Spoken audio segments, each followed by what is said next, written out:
জঙ্গলে টুনি আর টোনা থাকতো। ওদের একটা মেয়ে ছিল যার নাম ছিল রানী। টোনা শহরে একটা হোটেল ছিল, সেখানে টুনি আর টোনা হোটেলের কাজে সারাদিন ব্যস্ত থাকতো। এর জন্য ওরা দুজন রানীর দেখাশোনা ঠিক মতন করতে পারতো না। টুনির বাসার পাশেই ছিল সুখী পায়রার বাসা। সুখী পায়রার দুই ছানা ছিল, বুলটি আর বান্টি। টুনি আর টোনা না থাকার কারণে রানী সারাদিন বাসায় একাই মন খারাপ করে থাকতো। আর অন্যদিকে বুলটি আর বান্টি সারাদিন একসাথে খেলাধুলো করত।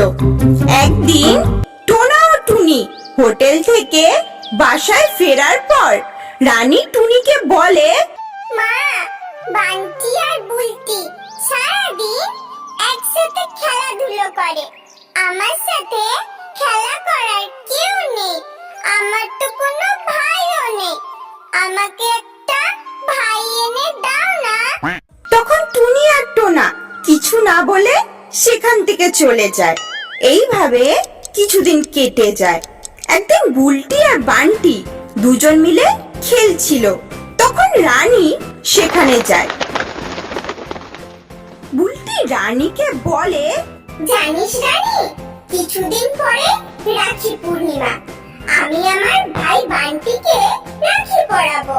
এই শুনে বান্টি বুলটিকে বলে, ঠিক আছে বোন, আমিও তোকে একটা খুব সুন্দর পুতুল এনে দেব।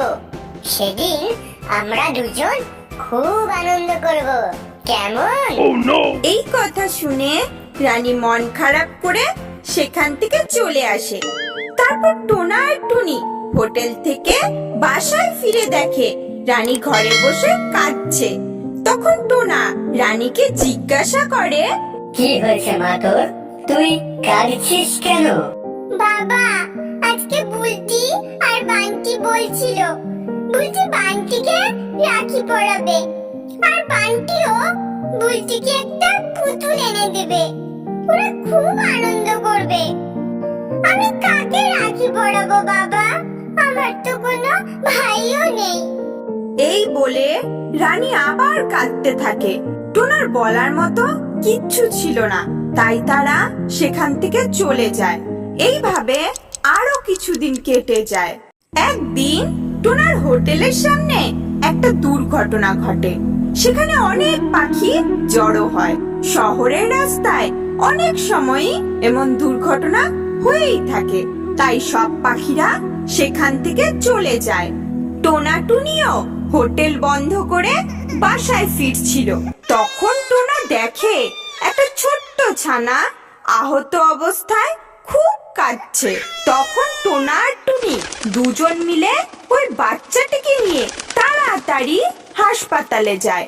হাসপাতালে নিয়ে যাওয়ার পর ডাক্তার সেই বাচ্চাটির চিকিৎসা করে এবং কিছুক্ষণের মধ্যেই বাচ্চাটি সুস্থ হয়ে যায়। তোমার নাম কি? বাড়ি কোথায় তোমার? আমার নাম রাজু। আমি মা বাবার সাথে গাড়ি করে ঘুরতে যাচ্ছিলাম, তখনই দুর্ঘটনা ঘটে। আমার মা বাবা কেউই আর বেঁচে নেই। এখন আমি কোথায় যাব? এই বলে রাজু কাঁদতে থাকে। তখন কোনো উপায় না দেখে টুনি আর টোনা রাজুকে নিয়ে বাসায় ফিরতে থাকে। বাসায় ফিরে আসতেই রানী টুনিকে বলে, মা, আজকে তোমাদের আসতে এত দেরি কেন হলো? তোমরা দুজন কোথায় গিয়েছিলে? আর তোমাদের সাথে এটা কে? রানী, এটা তোর দাদা, ওর নাম রাজু। দাদা মানে? আমি তো কিছুই বুঝছি না মা। তখন টুনি রানীকে সব কথা বলে। সব শুনে রানী খুব খুশি হয়ে যায়। সত্যি বলছো না?